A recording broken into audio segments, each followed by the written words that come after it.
Well, good morning and welcome to Frankly Speaking here on WYDC TV, Big Fox. I am your host, Frank Acom. We're broadcasting live from the Hesselson studio. Boy, what a show we have in store for you this morning. First, we're going to be hearing from Drinald Bilcari. He's running for Steuben County Surrogate Court Judge.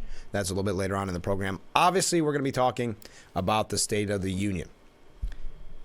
Yes, just yesterday, right towards the end of the program, I heard from a viewer saying, to this viewer, I would rather watch ice melt than Biden's State of the Union. Well, don't worry. I watched it for you.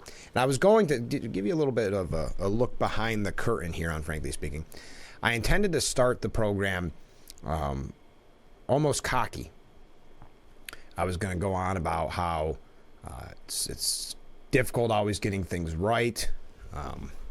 How again, I predicted something that came true, and it's just almost a burden. But then I realized these people are so easily predictable. When I say these people, I mean those in the media. They're so easily predictable, I shied away from it. I felt sheepish making that joke because it is so predictable. If you know what I said on yesterday's program, or you know my theory in the past, if it is a Democrat president, there's only two possible outcomes for a State of the Union. One is that the president gave the speech of his life. That means that it was an all right speech. Probably not that great. Could have been horrible. Doesn't matter. He gave the speech of his life. Now, if the speech was better than thought, maybe not even that great, maybe just a mediocre or average, then it is the best speech a president has ever given. Not since the Gettysburg Address, those type of things. So we got exactly as predicted yesterday on this program. Biden gave the speech of his life. What a surprise. Coming through in the clutch. Would have never expected it from the media. Oh, so predictable, folks.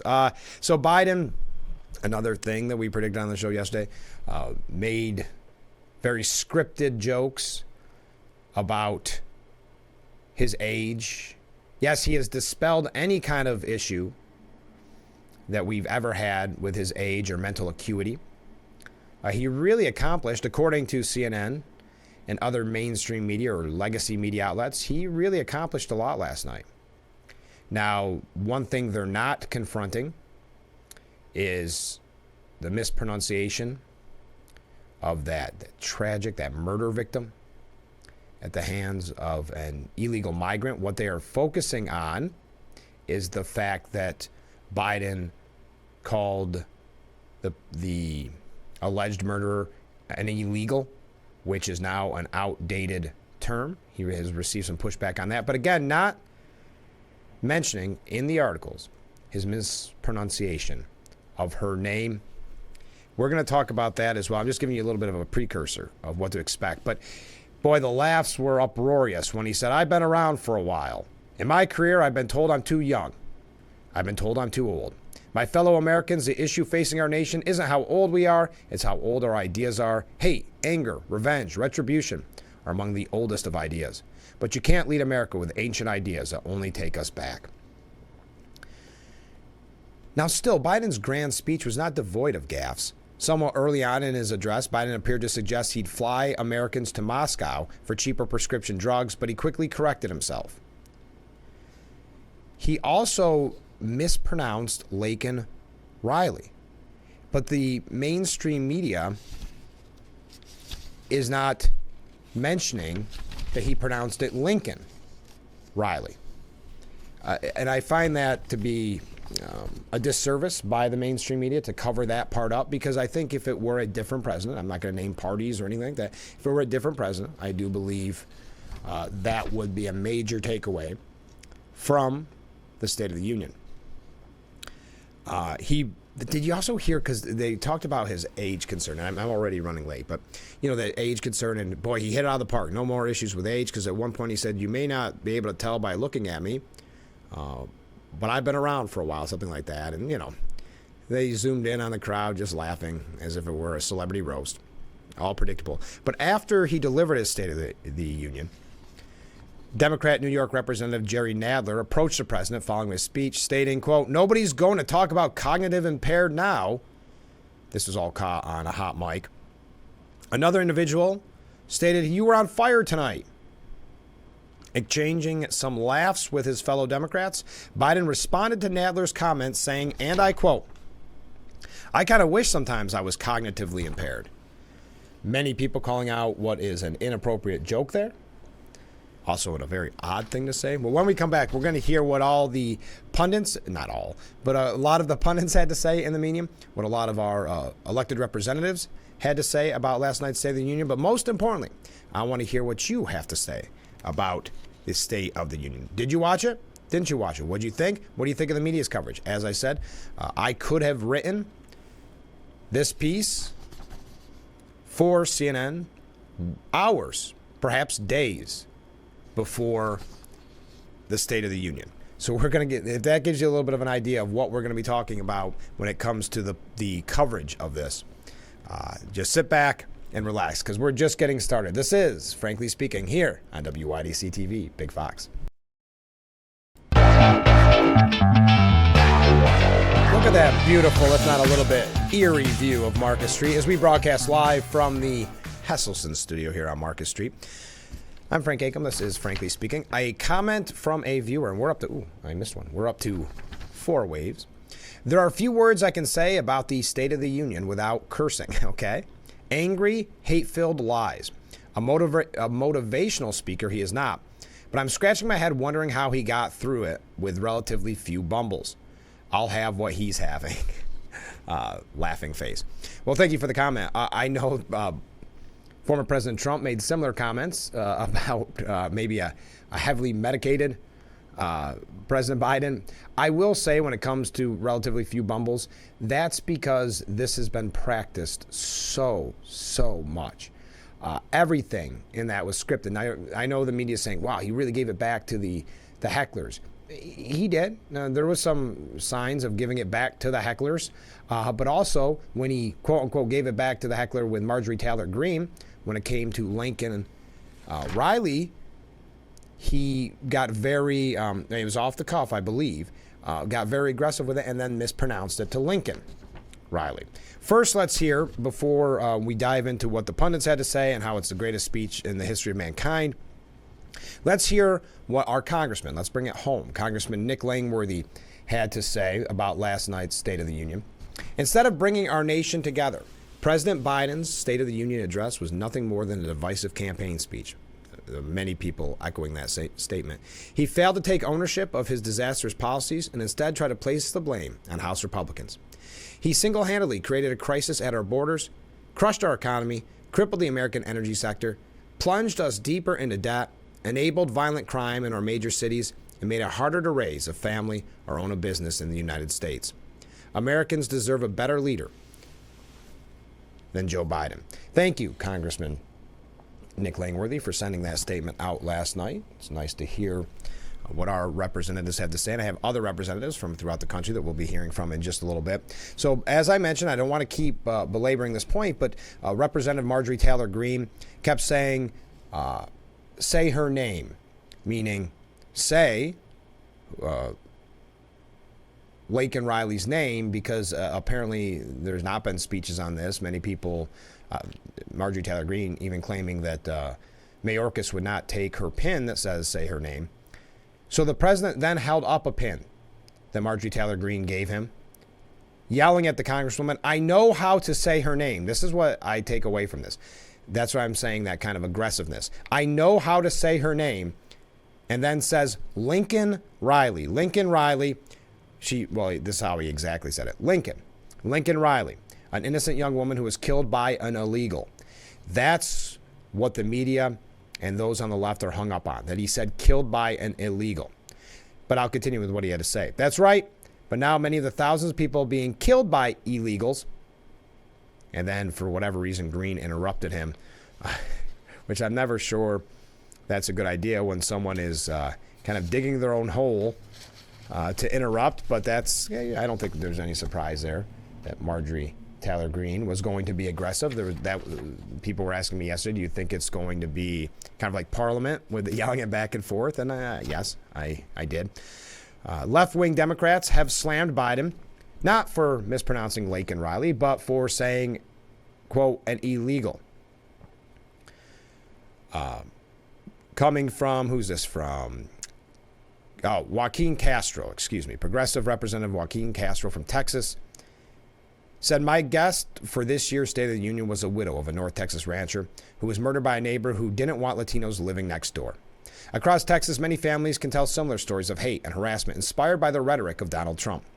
The rhetoric President Biden used tonight was dangerously close to language from Donald Trump that puts a target on the backs of Latinos everywhere. Democrats shouldn't be taking our cues from MAGA extremists. Let me be clear. Oh, no, that was not his statement. Representative Ilhan Omar said, let me be clear. No human being is illegal. Representative Che Garcia said, as a proud immigrant, I'm extremely disappointed to hear President Biden use the word illegal. But when asked about it, former Speaker Nancy Pelosi said he should have said undocumented, but it's not a big thing. I'm not sure how Nancy Pelosi feels it's okay to speak for the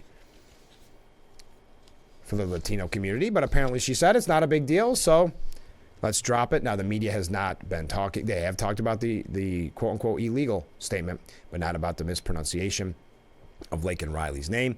We're going to talk about what the opinions are, who CNN put together to dissect last night's State of the Union. Feel free to weigh in at any time. Also, coming up, I just want a couple quick announcements. I am running a little bit late, but a couple quick announcements. Don't forget, I'll probably bring this up again. Monday, I know there's a time change. Everybody's talking about time change. Monday, set your alarm however you have to. Do not miss it.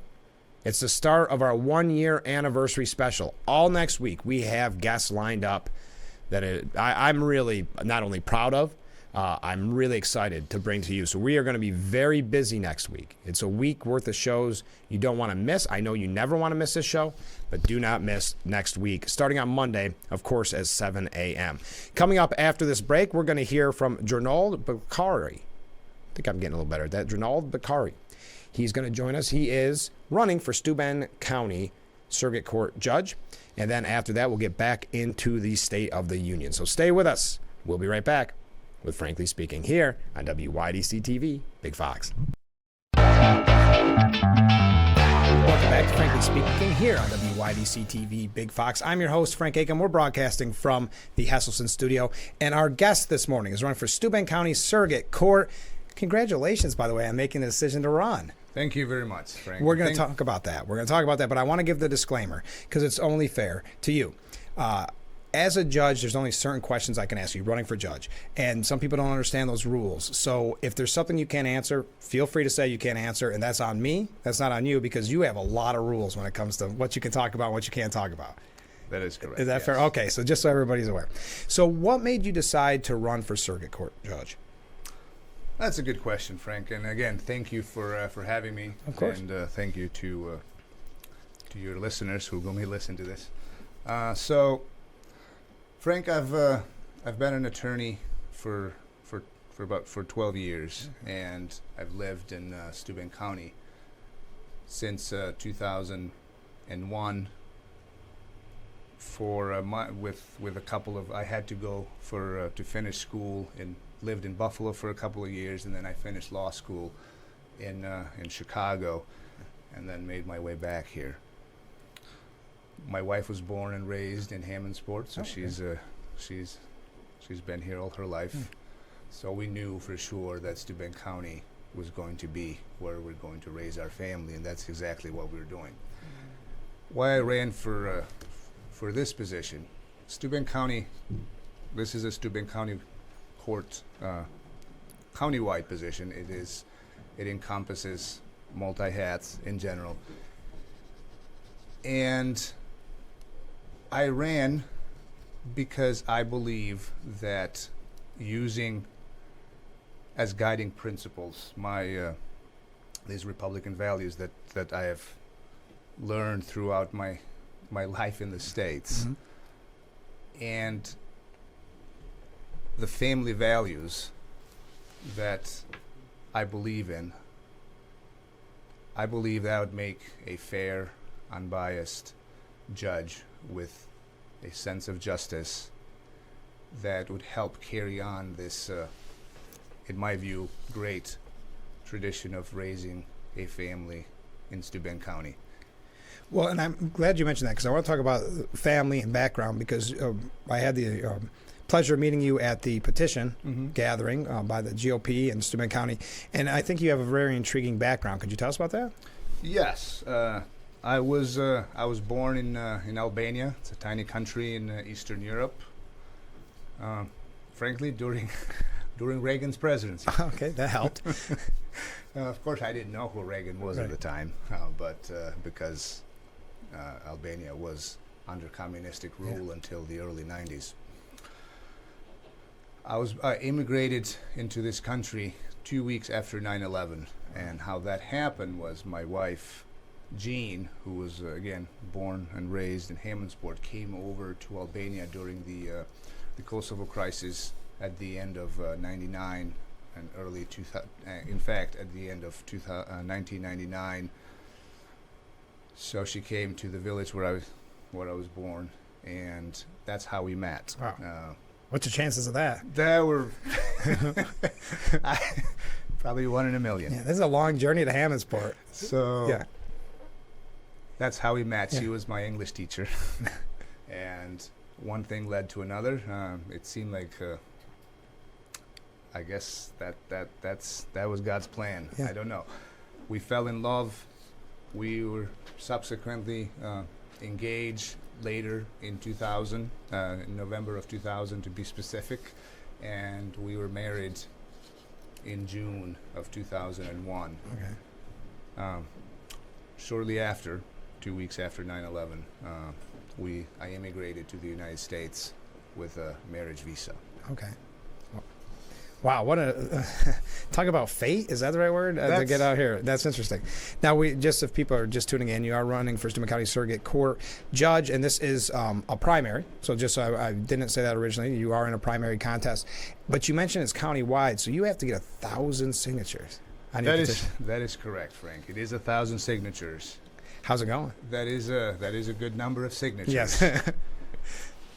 It is going well, Yeah. and it is very interesting. It's an eye opener if for somebody who hasn't done it. Yeah. But it is interesting in the fact that you when you're knocking on doors, you have generally a few seconds Right. to try to get the people engaged, and the reception has been very welcoming. Oh, that's good. That has been, people, they would come out and shake your hand, and sometimes, and which is great. They want to know a little bit about you. It's like, if yeah. well, I would just tell me a little bit, so I'd give them a brief introduction, and sometimes they would also want to know a little bit of what the position is about. So, right. There's a couple questions I want to ask about that as well, because one of our goals here on the show is to have people learn, because it's so tough to find out about people. If you don't knock on their door, they may not know, right? So that's our goal here.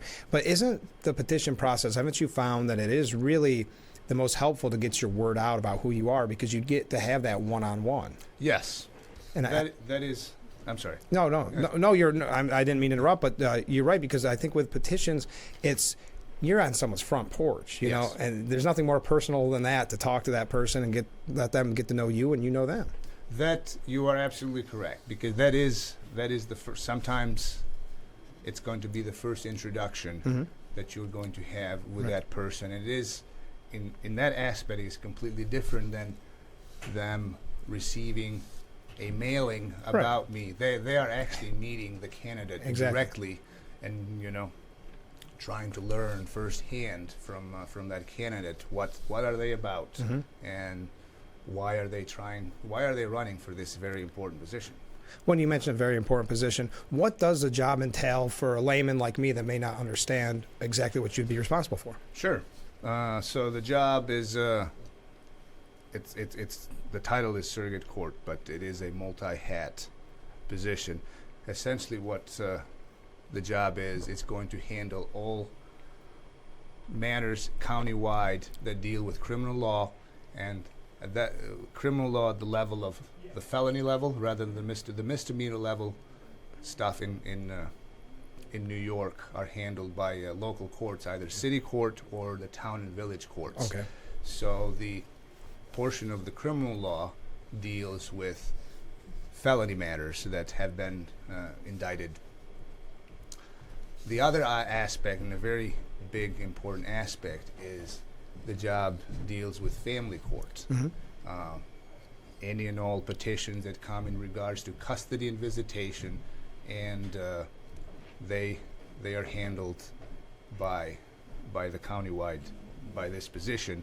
That also involves petitions that the Department of Social Services may file in regards to any neglect petitions as well. And finally, it deals with the surrogate portion of it, which is after a person passes, if there is a probate, or if there is no will, it goes under the intestate laws. It is the job of the judge to figure out who the beneficiaries, who are going to take any and all of the property of that person. So that is also a very important part of this job. There's a lot of responsibility. There is a lot of responsibility. Do you have any goals as you look towards, if you were lucky enough to win, what your goals would be? Yes, that's I like that question. Oh, good. I've been on it is, for anybody who has paid attention, who has practiced in Steuben County, there's been unfortunately we seem to be quite backed up when it comes to the family court caseload, as well as criminal for that matter. But my goal is to get in there and use all that energy to try to help resolve as many of these petitions in a timely manner as possible. We have had a lot of judges that come in on rotational basis, either as referees or as visiting judges from other counties, from a lot from Monroe County, and they come and handle particularly the family case, the family court caseload, which is, again, it is big. But I think it's important for a local judge that has been elected by the Steuben County citizens to be the one deciding those issues, and because that, the people get to know you, and you are also going to get to know all the litigants that come before you. So my goal is to put all my energy to work and try to help resolve some of these petitions in a timely manner. Sure. Now, before we go, you went to the Lincoln Day dinner. I hear. Did go to Lincoln Day. That's dinner. a blast, isn't it? They do a great job in Hornet. They did a fantastic job. Yeah. It was a great time. Yeah. So, because that is part of the the whole politicking as it goes. Has there been any surprises so far as you've been campaigning? Surprises? That's an interesting question. I know you mentioned 1,000 signatures. I guess that is the biggest surprise. It's not that you hear that number. It's big. It's just you have to at least in my view, you have to find the right time. Right. And I'm always thinking to myself, okay, well, when I go to knock on someone's door and I'm on their porch, I want to do it in a way that they don't see me as a bother. Right. So I try to find the right time. Yeah. And because definitely don't want to go early in the morning and wake up people. You don't want to go at night when they're so that is really, I don't know if it's a surprise, but it is just that constant trying to decide when would be the best time.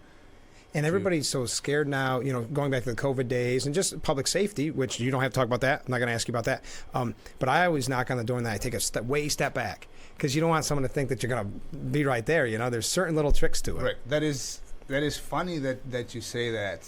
I do the same thing, and maybe it's just something that you do without even thinking, knowing. When I knock when I step at the top step, if there are several steps, I do step right back. Yep, same with me. If there's a porch door, I try to knock as hard as possible on the porch door before going to the main door, unless there's some kind of a sign or indication that says please come in. Or so I mean, and for right reason, you have to respect people's privacy, because again, as you pointed out, this is very personal, and it is very, I mean, you are there. I don't know how much personal you can get to be on somebody's doorstep.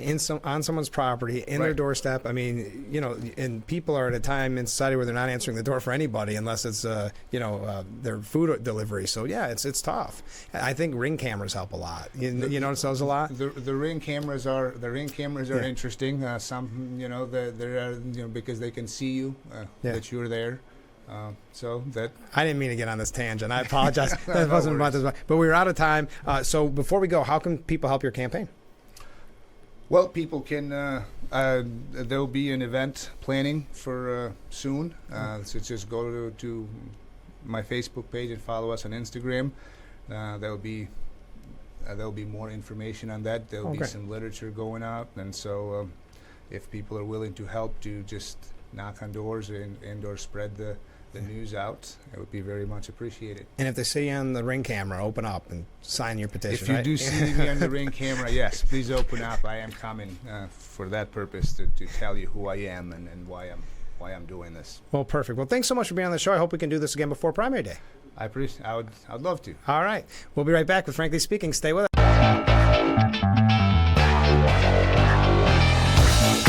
Welcome back to Frankly Speaking. Thank you so much for joining us this morning. We're going to get back to the State of the Union, but first, thank you so much to Drinald Bilcari for being our guest this morning. I really appreciate it. And one quick announcement. Our friends at the Elmira Impact, if you remember the Salvation Army telethon that we had around Christmas, they came and rang the bell, and we've had some interviews in the past to promote Elmira Impact in the junior hockey. Well, they're doing well. Look at this.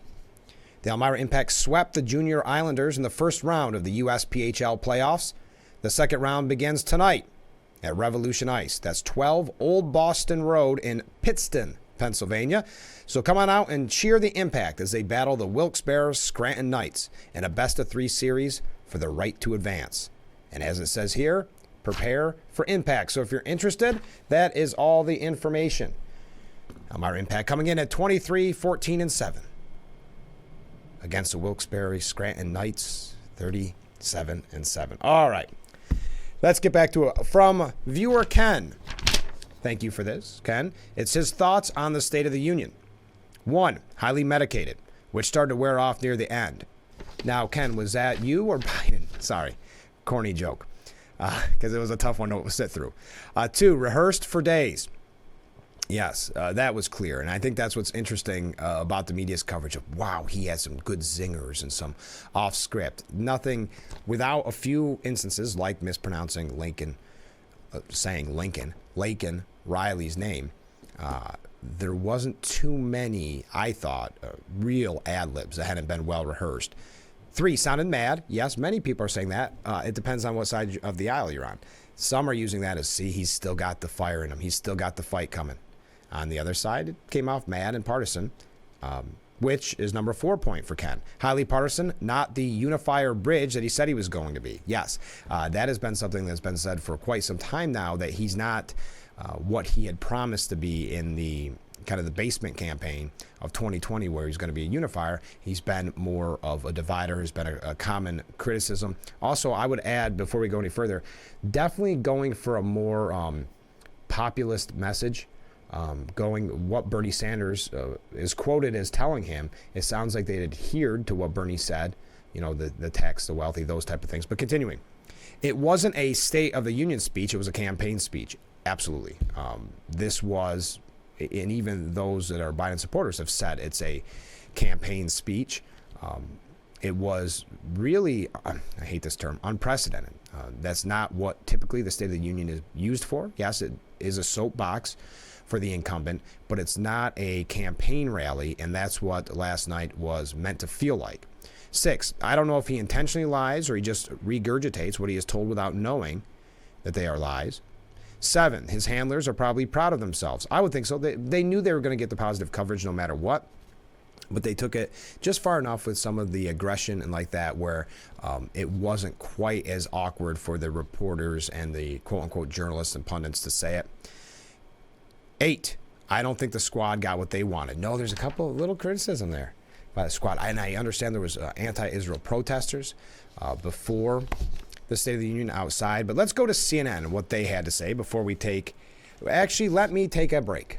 Then we're going to hear what CNN and other outlets had to say, and then some Democrats, some Republican comments, and most importantly, your comments. Please feel free to weigh in at any time. And thank you to Ken and all of those who've responded about last night's State of the Union. We'll be right back with Frankly Speaking here on WYDC TV, Big Fox. As always, thank you so much for joining us on Frankly Speaking here on Big Fox. Also, I want to thank everybody who have been reaching out this morning, weighing in on the State of the Union or just in general to wave. Here's a comment from a viewer. The Biden administration slogan, torching the life out of America. Let's take a look at what CNN's opinion writers had to say. David Gergen says that Biden just rewrote the presidential race. Coming into the State of the Union, Biden was limping along the campaign trail. Democrats, some on his own staff, worried that his age, listless demeanor were dragging him down. Many, myself included, wondered if he could still throw a punch. Oh, sure, I'm sure you were very negative on the president until last night. That works out. The timing on that works out perfect. The Biden who showed up at ringside Thursday night was a completely different kind of animal. Passionate, feisty, focused. He came eager to put the gloves on. There were moments when he went over the top, promising more than he could possibly deliver. But Democrats felt energy coursing through their veins again. The more salient question is how much Biden may have changed the odds in the overall race. Political veterans tend to think that a strong performance at a State of the Union is worth only 3 or 4 days of good press coverage before it fades. Perhaps that will be the case here. But watching as the cheers grew deafening in the hall, one had to wonder, was it different this time? Can Democrats... I'm trying to read this as if I'm in front of my English lit class in college, and I thought I just wrote a really brilliant essay. Was it different this time? Can Democrats actually turn this race upside down? Stay tuned. We don't know for a while, but it's already clear that with Biden's stewardship, they sense there's a fresh hope in the air. Now, Carrie Sheffield said Biden gave a cynical partisan campaign stump speech. Immediately out of the gate, Biden was cynical. It was a partisan campaign stump speech rather than an uplifting, substantive, unifying message. Yeah, I don't have the numbers in front of me, but the math on how many times he talked about democracy and saving democracy. In the first few minutes, Biden hit all the main fear-mongering campaign themes that Democrats plan to run on this fall. The president focused on wedge issues from abortion to the January 6th riots, even though there are issues that Gallup shows fall very low on the priority list of Americans. That is what is most pressing. Biden boasted of unprecedented job creation under his administration, failing to note many of those jobs were simply restored after COVID. He cynically pandered on student loans, like we had talked about on this program in the past, touting his reduction in loans for Americans despite the judicial rebuke over his effort. Yeah, and even talking about a party that talks about threats to democracy, he is very proud of the fact that he is going against what the Supreme Court ordered. He brags about it, but I'll continue. This is a point I liked very much from Carrie Sheffield. Ironically, by doing so, meaning going against what the Supreme Court wanted and getting rid of those student loan debts, ironically, by doing so, Biden continues his push to subsidize wealthier, educated people at the expense of poorer, less credentialed ones. He also failed, and I thought that was a really good point, he also failed to take responsibility for the immigration crisis that's straining even Democrat-led majority cities. Yeah, blaming it on Republicans. Biden's speech should have been statesmanlike, transcending ideological lines. Instead, his unprecedented rhetoric sounded like a party boss clinging to power amid dismal approval ratings. Biden chose to swipe both at congressional Republicans in the room and at invisible political rival Trump. Americans deserve a president who offers us an agenda of hope, not political bickering. And that's Carrie Sheffield. She's a senior policy analyst at Independent Women's Voice. Very interesting. Sophia Nelson said, it's clear that Biden has in spades what Trump lacks. Sophia Nelson goes on about how she meant Joe Biden way back and still has that optimism and that honest assessment of where the nation stands that has inspired him and inspires her. My big takeaway from the State of the Union, I too reject this era of resentment, revenge, and retribution. I'm interested in Biden's pragmatic policies. Do you feel that you got those pragmatic policies, would be my question for Ms. Nelson. She then goes through and uses all the talking points that I would assume that the Democrat Party or Biden's campaign gave her. Listening to the State of the Union, I look for cues of some loss of vitality or sharpness, as I suspect we all did. The president's age, he is 81, has become a huge issue in the campaign. But in my opinion, his age is an asset. We need calm, not chaos. We need the wise, not the wild. We need the older statesmen to calm the waters and build the bridges our tumultuous times demand. That's another talking point, because who used that recently, that his age is actually an asset? Oh, it's Gavin Newsom. Biden has in spades what former President Donald Trump lacks, the steadiness of having lived a life of service amid great success and great loss.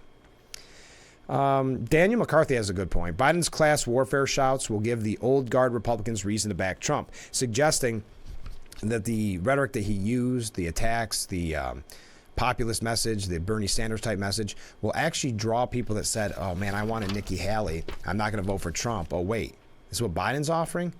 Maybe I'll, hold my nose for that, using that cliche term, and vote for President Trump. Biden sounds finally like he's ready to fight. You get the idea. You know what CNN's going to throw at you. Biden's foreign policy points were just what the world needed to hear. Paul Surrogate. It's unlikely Biden will win back white working class voters. Raul Rees said a misstep on illegals, because Biden called them illegals, but not a fatal one. And Mr. Rees goes through all this and never once mentions that he also pronounced Lake and Riley's name wrong. Mark Zandi said on the economy, Biden got almost everything right. All right. But, here's a good one. Peter Bergen. Biden passed the commander-in-chief test. As I've said before, this opinion section that they do at CNN, quite a few pages, about 12 pages, I would feel very comfortable writing all of what the far left opinion pieces had to say. And I would be able to do that, I would say, within probably a month of the actual date of the State of the Union, a month before. We've got to take another short break. We'll try to go through some other comments. I would love to hear from you. I see we've got some comments coming in, so keep them coming in if you don't mind, and we'll be right back with Frankly Speaking here on WYDC TV, Big Fox.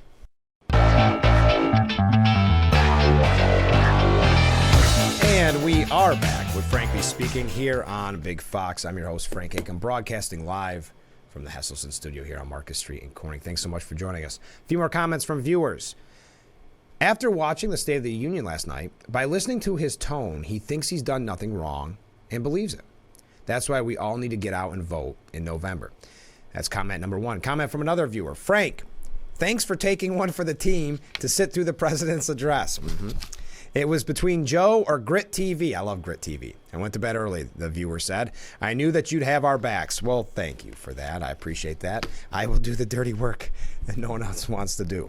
I don't know, maybe if you sat back and watched it. I will say the difference is you put on Grit TV, you watch some classic Westerns, you don't get all riled up.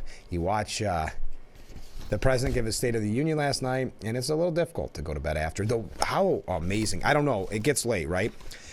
So I understand if you didn't, but what a great job for the response to the president's speech.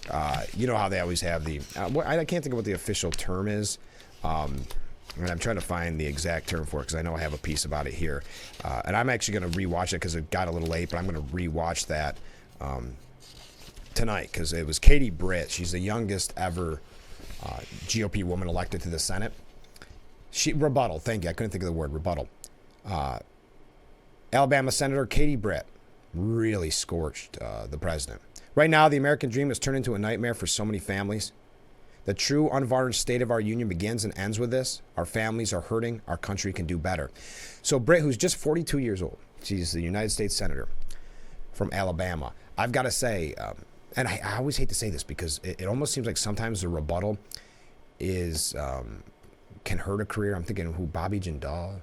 There's a few that it ended up maybe not being the best for their trajectory. But I think Katie Britt's going to be a pretty big star in the Republican Party. She did a great job, so you may want to go back and watch that full thing, as I plan on doing. Biden projects a vision of strength that's been missing from his presidency, but will be needed in the 2024 campaign, says Stephen Collinson. Democrats breathe some relief and say tonight proves Biden's got gas left in the tank. That's according to CNN. Chuck Schumer, Senate Majority Leader and our senator here in New York State, what the American people heard tonight was a leader who spoke directly to them, acknowledging their needs and shared in their hopes for the future. Their hopes, really? So it wasn't just partisan. Okay, remind us why America is a beacon of hope to the rest of the world and the work that must be done to maintain that status. President Biden laid out a bold vision to the American people that shows Democrats are working for a safe, stable, strong America, one that prioritizes the needs of working families and leaves no one behind. It was Joe Manchin who said Biden still has a little gas in the tank. AOC said, I think he had a lot of energy. I think he was focused and delivered a very certain message to the American people. Jamal Bowman, the man who pulled the fire escape during that heated debate, who is up, if I'm not mistaken, for re-election. Yeah, he is. I'm happy that he's very critical of Israel. This is his exact quote, Jamal Bowman.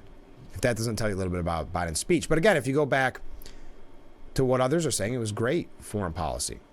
I'm happy that he's very critical of Israel. I think that's the first time I've seen a president be that critical. That was a very disturbing part of the State of the Union last night. You're starting to see, because he's pandering. The whole speech was a campaign speech. He's trying to win that kind of anti-Israel faction of the Democrat Party by weakening his position on Israel. We've got to take another short break. I see a couple other messages coming in. Get those last minute comments in about the State of the Union. What did you think? If you watched some of the highlights, did you watch the whole thing? I'd love to hear from you. But right now, we got to take our last break. Stay with us. Just took a sip of tea. Sorry about that. Welcome back to Frankly Speaking here on Big Fox. As we wrap things up, sit back, relax, because we're going to go through a lot in these next few minutes. First of all, from viewer comments, Ken earlier had said one of the things that he noticed, number one, was heavily medicated, and I made the joke that was Biden heavily medicated or you to watch the State of the Union. But he said, Frank, thanks for taking... Oh, that's the wrong one. Darn it. I forgot one comment. If he is actually able to do the things he said he is going to do, U.S. taxpayers are going to be spending billions on the Democrats buying votes, very much like the school loans and the things that we've talked about. I wish we would have talked about prior to the State of the Union. Being medicated would have helped me a lot. Good point, Ken. And I thought this was a really interesting point from a viewer, different viewer here. Guess they proved Biden can stand for trial. Did they mess themselves up? Yeah, right? Isn't that the whole point, that he couldn't stand for trial? And he came out and said, I can stand for trial. Well, now all of these said he's energized. His age is actually an asset. All of these comments. So does that mean we get rid of the findings and we have the trial on the documents? It's a fair question. What an astute point. Thank you very much. Okay. He did such a good job. Biden did such a good job that Biden campaign co-chair, Senator Chris Coons, said, I wouldn't encourage President Joe Biden to debate. Okay? Well, look, if Donald Trump wants to see Joe Biden in prime time, he should tune in and watch. That was a talking point they kept using. I was in the room for the debate in Cleveland that Chris Wallace tried to moderate, and it was chaotic at best. Blah, blah, blah. So basically, no, I wouldn't encourage it. But I don't think the campaign or the president has made a decision yet. Yeah, they have. They made a decision a long time ago. MSNBC's Nicole Wallace said Biden's State of the Union was like a punch in the face to every Republican. But Trump blasts Biden as angry, mentally disturbed, and that he did a terrible job with an exclusive to Fox. He was angry, mentally disturbed, and misrepresented a lot of facts concerning almost every subject he discussed. But he got through it. He's still breathing. And they didn't have to carry him out in a straitjacket. Other than that, I think he did a terrible job. He suffers from a terminal case of Trump derangement syndrome, which is only curable through impeachment. He was very angry. And that's also a symptom of a certain type of problem, senility. He shouldn't be at this age because he's a young man relative to others his age that are very successful. Anyway. Okay, hyper-partisan, angry and completely out of touch, lie after lie. Elise Stefanik saying, his desperate attempt at a reset dismisses the everyday struggles of Americans suffering because of his failed policies. Under just 3 years of Joe Biden, our nation has experienced one crisis after another, from the Biden border crisis, which has devastated American communities, to weakness on the world stage and the highest inflation in my lifetime. Because of Joe Biden's radical agenda, we have faced violent crime in our communities, sky-high energy prices, and the weaponization of our government against us, with the Biden DOJ targeting Catholics, gun owners, conservatives, and even parents at school board meetings. It's time to return to the American first policies that gave us a secure border, energy independence, peace through strength, and a roaring economy that created 7 million new jobs and allowed our communities to flourish. So that's Elise Stefanik, many believe on the short list for VP. A very good opinion piece, and it doesn't say who here from Fox News, but said that the Biden speech showed America his entire presidency based on one word: my predecessor. Exactly. All right. Hey, it was such a bad speech. So Lyon former representative, George Santos says he's running for Congress again. He revealed he would challenge Representative Nick Langworthy for his seat in New York's 1st Congressional District. There you go. On that wild note, thank you to everybody who joined us this morning. Thank you to Drinald Bilcari for being our guest. He's running for Steuben County Surrogate Court Judge. Also, do not miss Monday. Starting Monday is the anniversary show. 1 year on the air here on Frankly Speaking. I want to be a part of it with you. I want your comments. I want your questions. We got a lot of great guests lined up, so you do not want to miss it. Monday starting at 7. We'll see you then. Have a great weekend, everyone. Stay safe.